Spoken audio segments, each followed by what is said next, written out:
모두 가족 여러분, 오늘은 목요일입니다.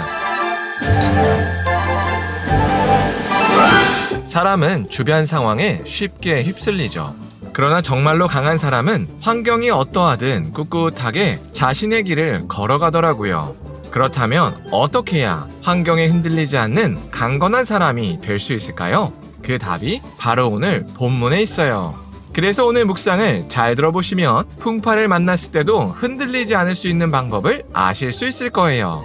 그러면 오늘도 묵상에 잘 참여해 주시고요. 꼭 댓글로 무엇을 느꼈는지를 나눠주세요. 그리고 이 묵상을 나눴으면 하는 사람에게 공유해 주시고요. 오늘도 좋아요와 구독 잊지 말아주세요. 아셨죠? 그러면 오늘 본문인 열왕기하 24장 듣고 올게요.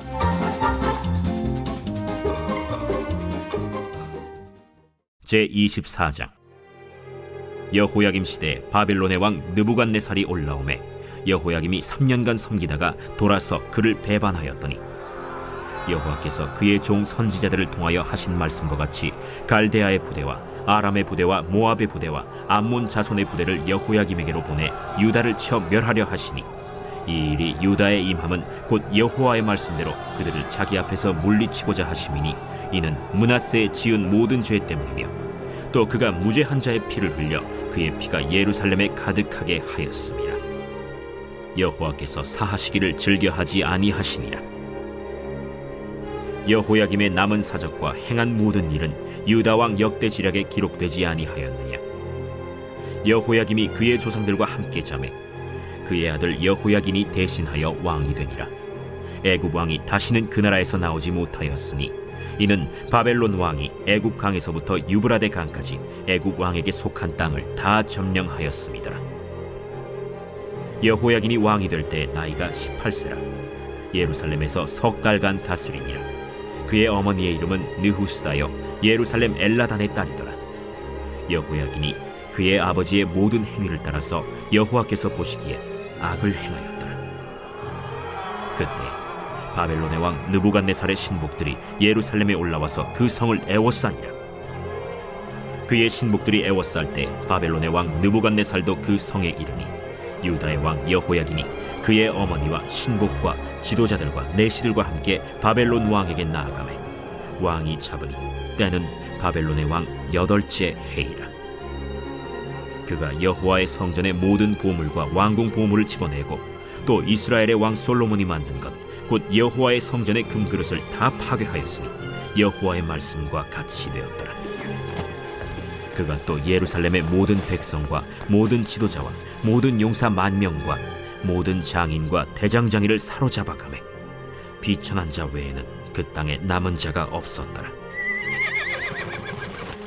그가 여호야긴을 바벨론으로 사로잡아가고 왕의 어머니와 왕의 아내들과 내시들과 나라의 권세 있는 자도 예루살렘에서 바벨론으로 사로잡아가고 또 용사 7,000명과 장인과 대장장이 1,000명 곧 용감하여 싸움을 할 만한 모든 자들을 바벨론 왕이 바벨론으로 사로잡아가고 바벨론 왕이 또 여호야긴의 숙부 마따니아를 대신하여 왕으로 삼고 그의 이름을 고쳐 시드기야라 하였더라.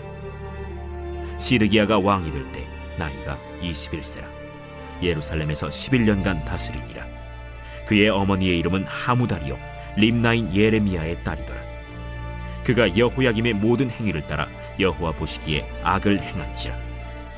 여호와께서 예루살렘과 유다를 진노하심이 그들을 그 앞에서 쫓아내실 때까지 이르렀더라. 시드기야가 바벨론 왕을 배반하니라.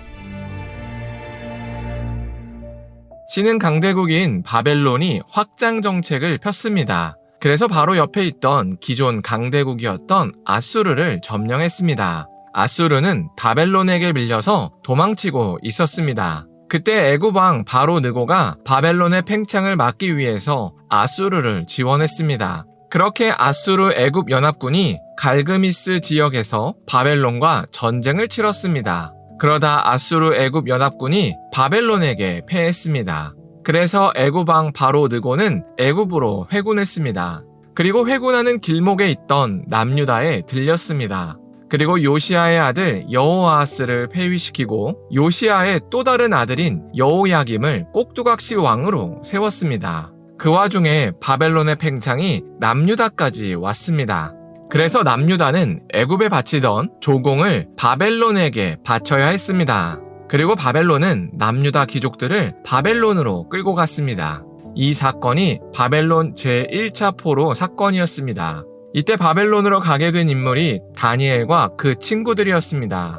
그렇게 3년이 흘렀을 때 여호야김이 애굽과 손잡고 바벨론에 반기를 들었습니다. 그러자 오늘 본문 1절에서 7절까지 나온 것처럼 바벨론이 이스라엘 인근 나라의 군대를 연합하여 남유다를 치게 했습니다. 그러자 이때 여호야김이 죽고 그의 아들 여호야긴이 왕이 됐습니다. 그렇게 왕이 된 여호야긴 역시 하나님을 의지하지 않고 말씀에서 떠났습니다. 그래서 집권 3개월 만에 바벨론에게 또 침공을 받았습니다. 이 사건으로 이미 남유다는 거의 멸망 직전이었습니다.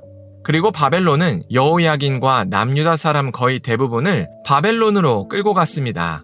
이게 바벨론 제2차 포로 사건이었습니다. 이때 바벨론으로 끌려간 사람이 에스겔 선지자였습니다. 그렇게 여호야긴의 공석을 대신해서 여호야긴의 숙부인 시드기야가 남유다의 왕이 됐습니다.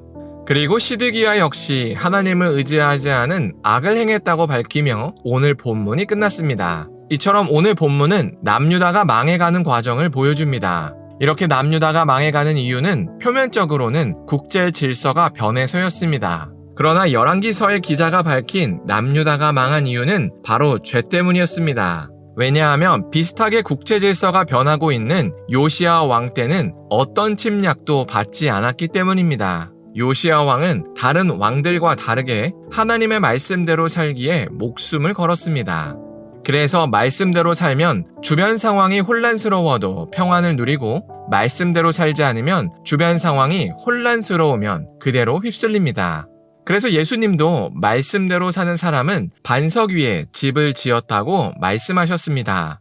반면에 말씀대로 살지 않은 사람은 모래 위에 집을 세웠다고 말씀하셨습니다. 그래서 풍파가 왔을 때 반석 위에 집을 세운 사람은 평안합니다. 하지만 모래 위에 집을 세운 사람은 쉽게 휩쓸려 떠내려갑니다. 그래서 풍파가 왔을 때 흔들리지 않기 위해서는 우리는 말씀대로 살아야 합니다. 그런데 모두가 예수님을 믿어서 하나님의 자녀가 됐다고 하나님의 말씀대로 사는 건 아닙니다. 그래서 누구는 인생의 흥망성쇠가 오직 하나님께 있다고 믿습니다.